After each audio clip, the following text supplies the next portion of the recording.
Did you know that according to recent psychological studies, more than 3 out of 4 people admit they've been manipulated without realizing it until it was too late? That means the odds are frighteningly high that at some point in your life, someone has already been pulling strings behind your back. And here's the part nobody wants to admit. Intelligence doesn't protect you. In fact, history shows that even the brightest minds, from CEOs to world leaders, have been caught in these traps, because manipulation doesn't attack your logic first, it attacks your emotions. That's why today we're going to uncover 10 subtle signs that a manipulator is using against you. Signs so discreet, so ordinary, that you don't notice them, until you've already lost your ground. Studies from Stanford reveal that more than 65% of people comply with social pressure, even when they know it's wrong. Think about that for a second. If most people can be pushed into silence or obedience, what makes you believe you're immune? And here's the truth you need to hear. The danger is not out there in some abstract theory. It's in your workplace, in your friendships, maybe even in your closest relationship. That person who leaves you drained, guilty, or confused might not just be difficult. They might be using tactics designed to control you. And if you don't spot them early, the cost can be years of your energy, your peace, even your identity. So listen carefully, because what follows isn't just theory. It's the knowledge that can free you from invisible chains. If what I'm about to say speaks to you, even just a little, give me a sign. Like this video, share it, write "thank you" in the comments, or subscribe. Because breaking manipulation begins the moment you decide to see it. Marcus Aurelius once wrote that the soul becomes dyed with the color of its thoughts. Centuries later, Carl Jung echoed this by warning that what we fail to make conscious will eventually control us. These warnings were not abstract philosophy. They describe precisely how manipulators work. They paint your mind in colors you didn't choose, and they control you not by force, but by steering what you notice, what you feel, and what you believe to be your own decision. And if you think only the naive or the weak fall into this trap, you might be surprised.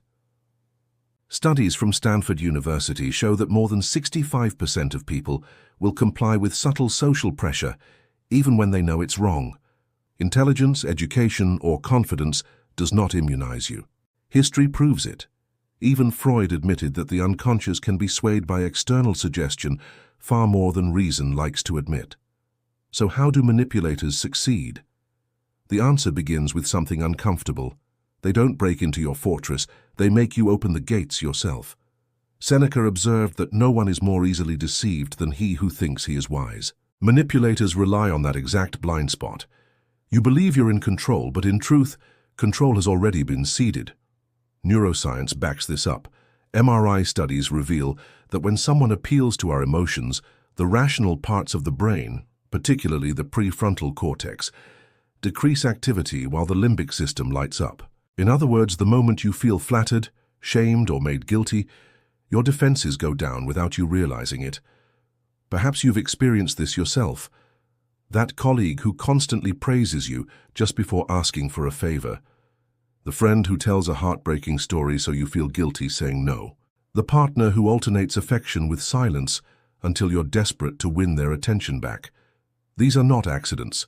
Psychologists call it intermittent reinforcement, and it's the same principle that makes gambling addictive. B.F. Skinner's experiments showed that rats pressed levers endlessly when rewards were unpredictable. Manipulators know your brain is wired the same way. You don't crave the person.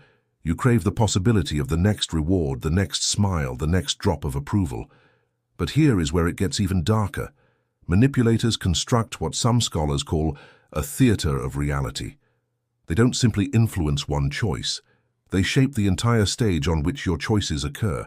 Imagine being in a play where every prop, every spotlight, every script line is designed to corner you into a role.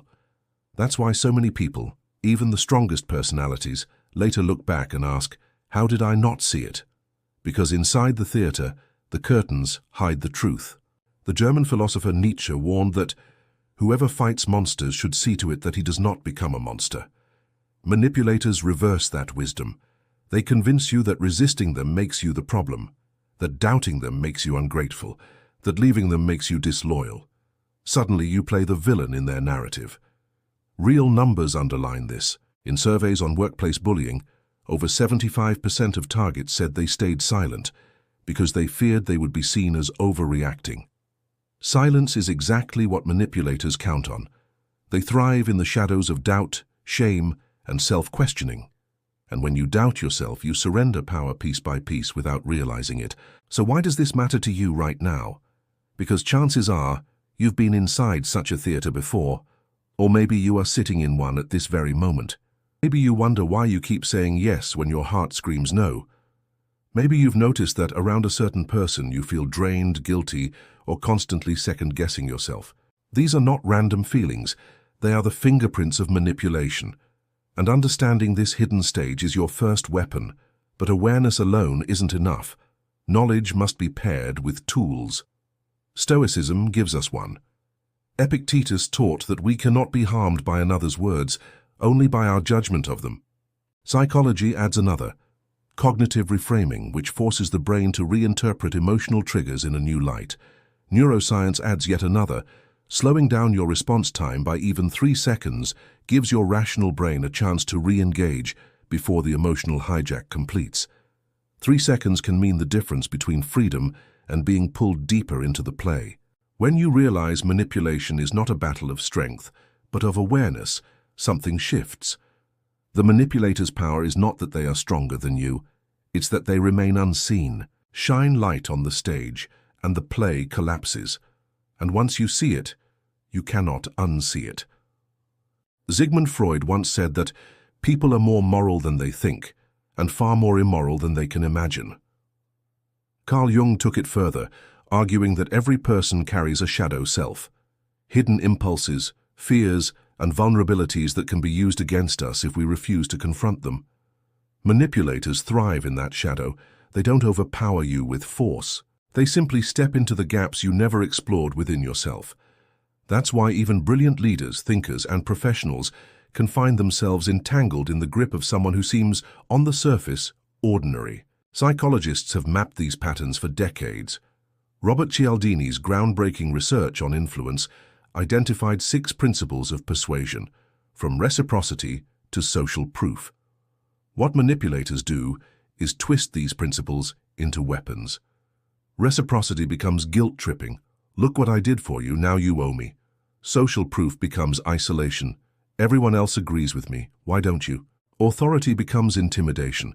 If you doubt me, you doubt the whole system. What makes these tactics so effective is not that we're weak, it's that our brains are designed to rely on shortcuts. Cognitive scientists estimate that more than 90% of our decisions are made unconsciously, using heuristics developed for survival. A manipulator hijacks those shortcuts, turning your survival instincts into their leverage. Consider the classic foot-in-the-door technique. A small request is granted, then escalates into a larger one. It seems harmless until you realize you're doing things you never imagined you'd accept. Researchers at Stanford showed that compliance rates double when requests are framed incrementally, rather than all at once. This is why you may start by lending someone your notes at work, then end up covering entire projects while they take the credit. The leap is invisible, but the outcome is enormous. Emotions, however, remain the strongest lever. Neuroscience shows that fear and guilt activate the amygdala, the brain's alarm system, which can override rational thinking in milliseconds. Manipulators weaponize this by making you feel responsible for their moods, their failures, or even their survival. You might hear phrases like, "If you really cared, you'd do this," or "Without you, I don't know what I'd do." To someone on the outside, these lines sound obvious, even pathetic, but when you're in the middle of it, your brain's wiring betrays you. We are social animals. Evolution favored cooperation because it kept tribes alive. The manipulator twists this ancient instinct into a chain. This is where philosophy collides with psychology. Marcus Aurelius warned, "You have power over your mind, not outside events. Realize this, and you will find strength." But when someone you trust creates constant doubt, even your mind feels like foreign territory. The philosopher's reminder then becomes a lifeline. If you cannot control the manipulator, you must reclaim authority over your interpretations. When you feel guilt, ask, "Is this my burden or theirs?"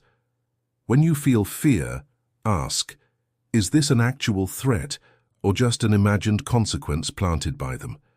Real stories reveal the cost of missing these distinctions.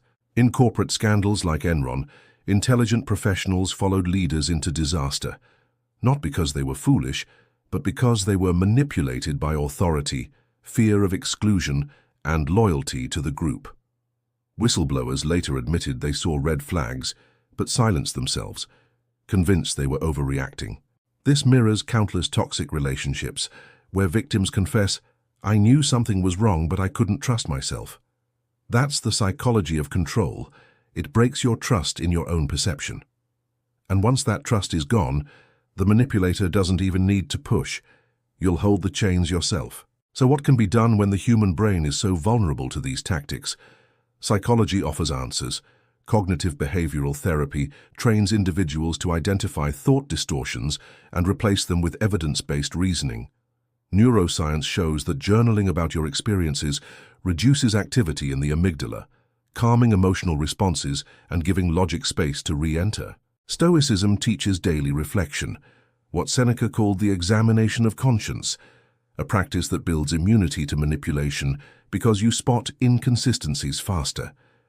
By combining these approaches, awareness shifts from vague suspicion to tangible clarity.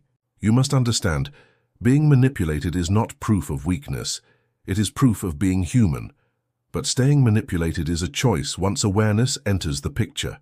The real battle is not to eradicate your vulnerabilities, it's to illuminate them, to strip the manipulator of the dark corners where they hide. Awareness, reflection, and courage become the antidote to control. And when you begin to see the strings being pulled, the theater no longer holds you. You become the observer, not the puppet. Carl Jung once said, "Until you make the unconscious conscious, it will direct your life and you will call it fate." Manipulators know this better than most psychologists. They bypass the rational surface of your mind and dive straight into the unconscious, planting emotions that feel natural but are engineered. What makes their weapons so dangerous is precisely their invisibility. You don't see the hook until you're already bleeding. Research in neuroscience shows that emotional stimuli are processed milliseconds faster than rational thought. The amygdala, that small almond-shaped structure deep in the brain, reacts before the prefrontal cortex can evaluate. That means when someone shames you, praises you, or threatens withdrawal of affection, your body responds instantly. Heartbeat rises, stress hormones flood, long before you've asked yourself, "Do I deserve this? Is it true?" Manipulators exploit this gap. They don't argue with your logic. They hijack your biology. Think of guilt. Studies show that guilt is one of the most powerful motivators of human behavior, even more than fear in certain contexts. A manipulator frames your resistance as cruelty. "After all I've done, you won't help me?" Suddenly you feel not like a person defending boundaries, but like a selfish villain. This guilt hook is effective because it aligns with your values. You want to be kind. You want to be loyal. They weaponize that virtue until it becomes your prison. Or consider fear of abandonment. Evolution wired humans to fear exclusion because in ancient tribes, isolation meant death. Today, manipulators use this instinct by threatening distance, silence after a disagreement, withdrawal of affection when you don't comply, even hints of replacing you with someone more obedient. Psychologists call this emotional blackmail. Victims report that it feels like being pulled into quicksand. The more you fight for their approval, the deeper you sink. Flattery works the same way, but from the opposite angle. You think you're simply enjoying a compliment, but in reality, your brain releases dopamine, reinforcing the person as a source of reward. B.F. Skinner proved in his experiments that intermittent rewards are the most addictive of all. That's why a manipulator alternates between warmth and coldness. When they finally give you attention again, it feels like water in the desert. You don't just enjoy it, you crave it. And craving makes you blind. Even subtle gestures carry weight. Eye contact, size, changes in tone.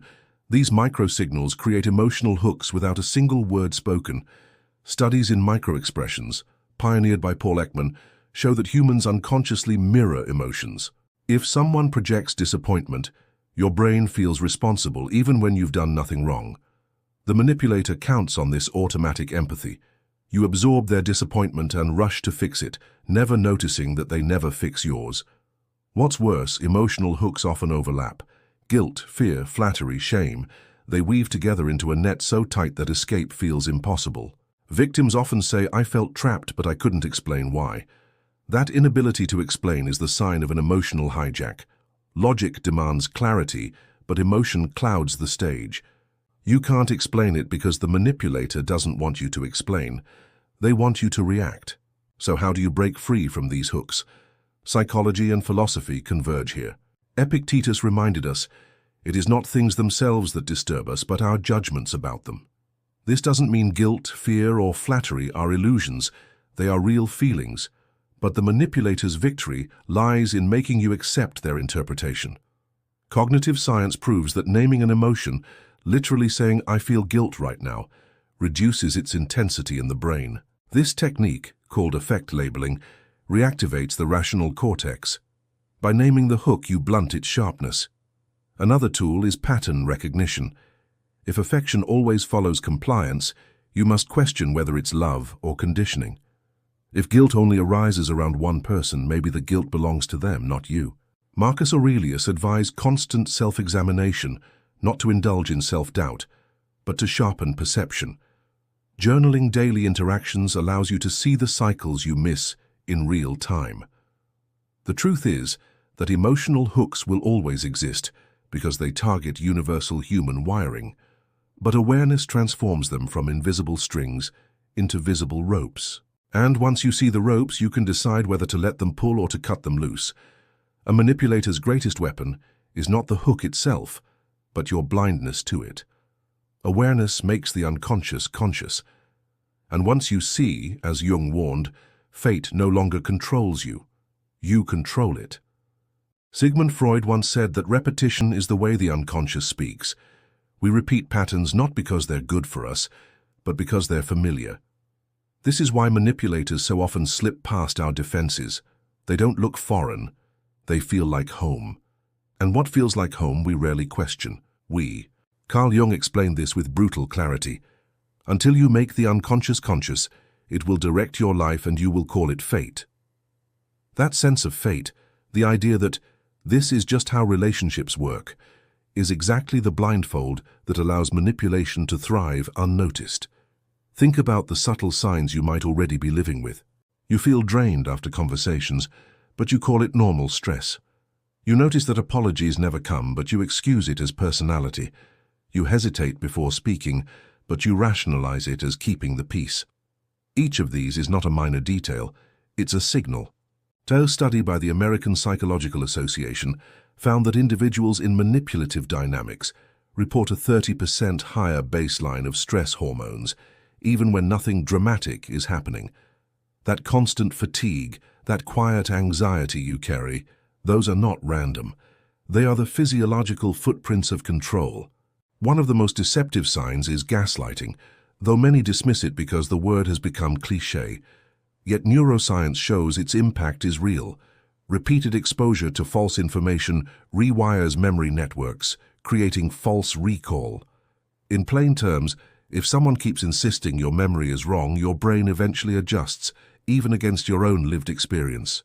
Victims later admit, "I started to doubt if I was going crazy." This doubt is not weakness, it's conditioning.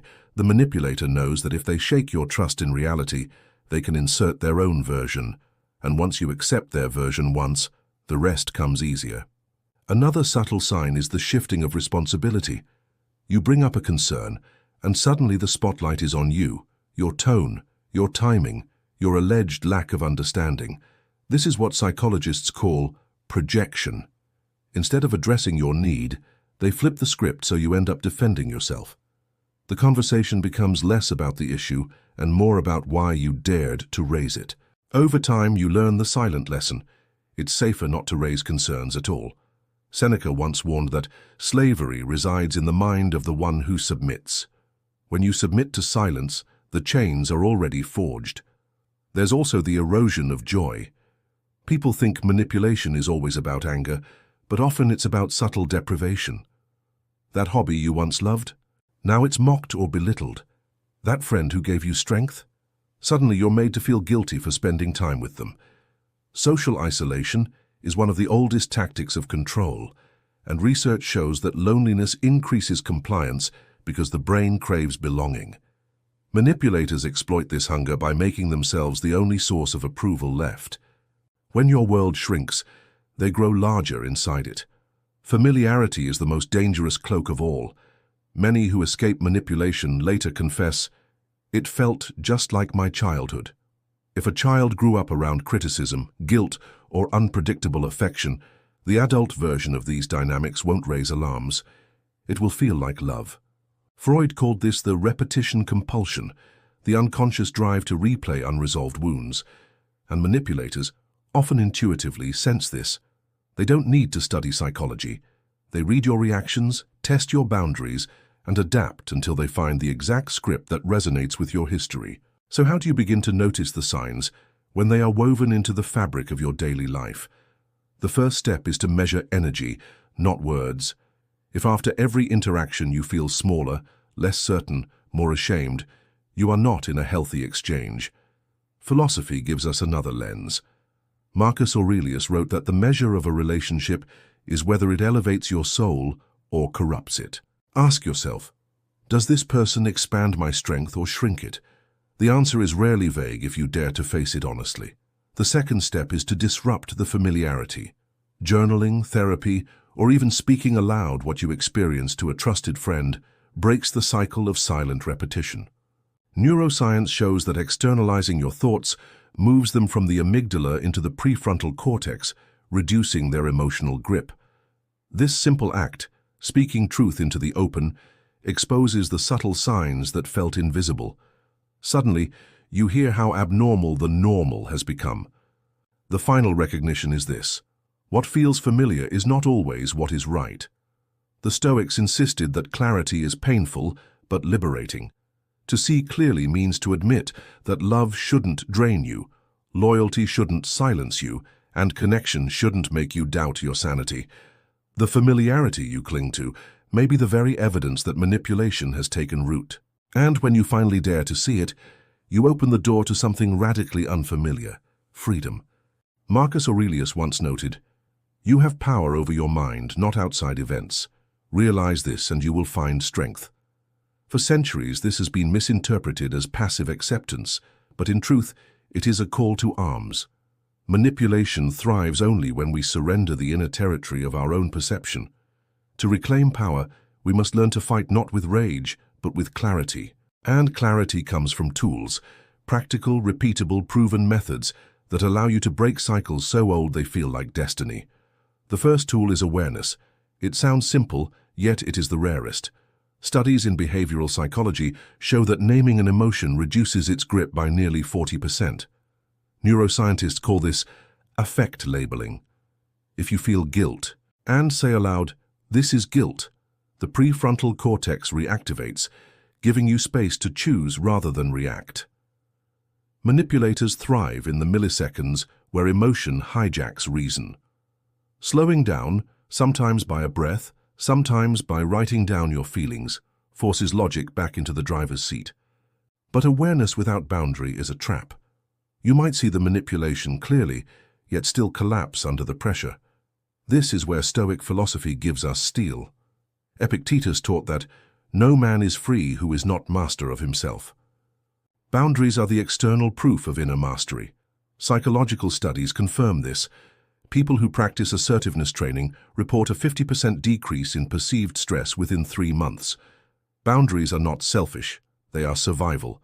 They are the line where your responsibility ends and theirs begins. Saying no is not cruelty, it is clarity. Another crucial tool is detachment, not the cold withdrawal of apathy, but what Buddhist psychology and modern CBT both describe as cognitive distancing. When you remind yourself, this thought is not a fact, you create space between stimulus and response. Viktor Frankl, survivor of the Holocaust, captured this truth with piercing precision. Between stimulus and response, there is a space. In that space lies our power to choose our response. Manipulators shrink that space to nothing, forcing you to react. Your task is to expand it, to stretch a moment of silence into a fortress of freedom. Journaling becomes another weapon. Seneca wrote letters to himself, dissecting each day's events with brutal honesty. Modern therapists echo this practice, calling it cognitive restructuring. By writing what happened, what was said, and how you felt, you create an external record that cannot be gaslit. You build evidence against the fog. In fact, research at UCLA found that expressive writing reduces amygdala activation and increases resilience over time. Every page becomes a shield, every sentence a sword. But perhaps the most transformative tool is community. Manipulators isolate, because isolation breeds obedience. Reconnection breaks the spell. Studies on recovery from narcissistic abuse reveal that survivors who re-establish supportive networks recover twice as fast as those who try alone. Philosophy reminds us of this as well. Marcus Aurelius constantly returned to the idea of the common good. What injures the hive injures the bee. Healing is not solitary, it is collective. Speaking your truth to someone who believes you doesn't just comfort, it restores reality. Of course, these tools demand courage. You will feel guilt when you set a boundary. You will feel fear when you pause instead of reacting. You will feel doubt when you confront the familiar with clarity. But courage is not the absence of these feelings. It is the choice to act despite them. Neuroscience shows that repeated exposure to discomfort rewires the brain toward resilience. Each time you resist the manipulator's pull, you carve a new neural pathway. Slowly, the old cycle weakens, and a new cycle of strength begins. It's tempting to wait for the manipulator to change, to hope they will see your worth or treat you with fairness. But this is a dangerous illusion. Change cannot be outsourced. As Jung warned, I am not what happened to me, I am what I choose to become.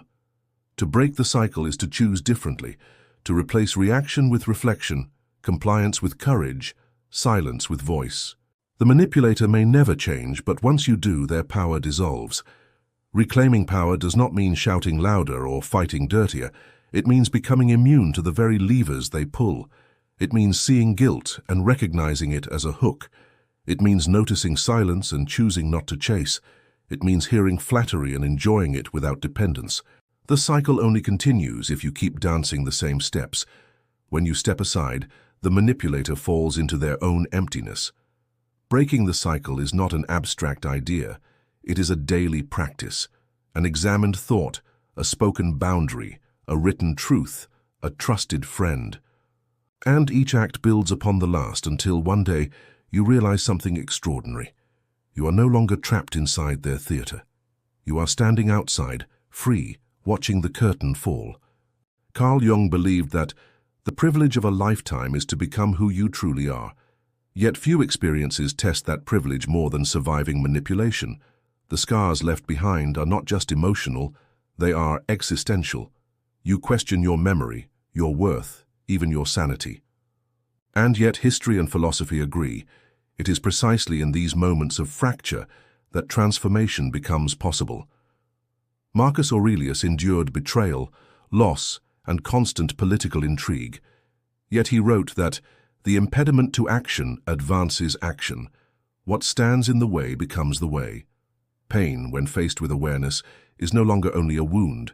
It becomes a forge. Psychological studies confirm this paradox. Researchers at the University of North Carolina coined the term post-traumatic growth to describe how nearly 70% of people who endure severe adversity report long-term gains, greater resilience, deeper empathy, and a stronger sense of purpose. Manipulation leaves you shaken, but in that shaking, old illusions fall away. You no longer confuse flattery with love, guilt with loyalty, silence with peace. The very tactics once used to control you now sharpen your perception. What was once your weakness becomes your wisdom. Neuroscience supports this shift. Brain imaging shows that new neural pathways form when we reinterpret suffering. The act of reframing pain as learning activates regions associated with meaning and resilience. Viktor Frankl, who survived Auschwitz, wrote, "Those who have a why to live can bear almost any how."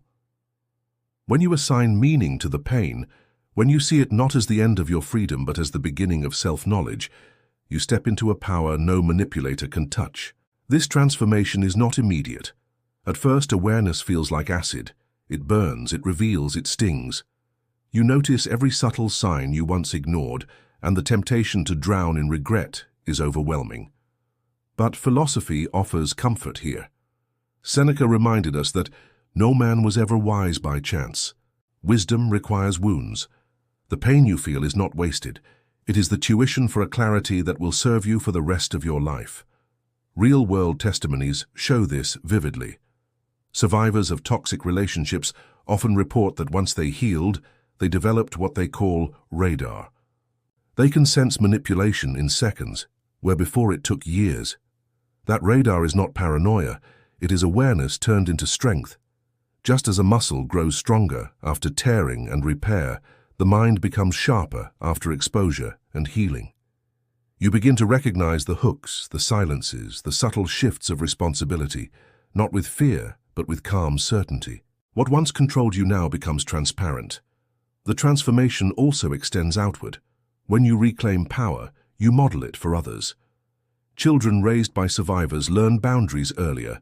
Friends who once doubted themselves find courage in your example. Philosophy calls this the ripple of virtue. Marcus Aurelius wrote that what is not good for the swarm is not good for the bee. In reverse, what strengthens the bee strengthens the swarm. Your healing is not selfish, it radiates. By refusing to stay trapped, you make freedom more imaginable for others still caught in the theater. But perhaps the deepest transformation lies in how you relate to yourself. For years you may have believed the manipulator's script, that you were weak, selfish, too sensitive or unworthy. With awareness, you learn to rewrite that script. Freud argued that healing begins when we replace repression with expression, when we tell our own story rather than live inside someone else's. Each time you set a boundary, each time you choose silence instead of reaction, each time you refuse guilt that doesn't belong to you, you are writing that new story. It ends not in bitterness but in sovereignty. Stoicism insists that freedom is internal first, external second. You may not control whether manipulators exist, but you control whether they can enter the sanctuary of your mind. That sanctuary, once reclaimed, becomes unassailable. You walk through life not naive, not paranoid, but awake. Pain brought you here, but awareness keeps you free. And so transformation is not just survival, it is transcendence. The manipulator wanted you small, silent, pliable. Instead, you emerge sharper, freer, unshakable. What was meant to break you has instead built you. And from this point forward, you carry not just scars, but a map that shows you where traps lie hidden and how to guide others out of them. The theater of manipulation may still exist, but you no longer play a part in it. You are outside in the open air and the curtain has finally closed.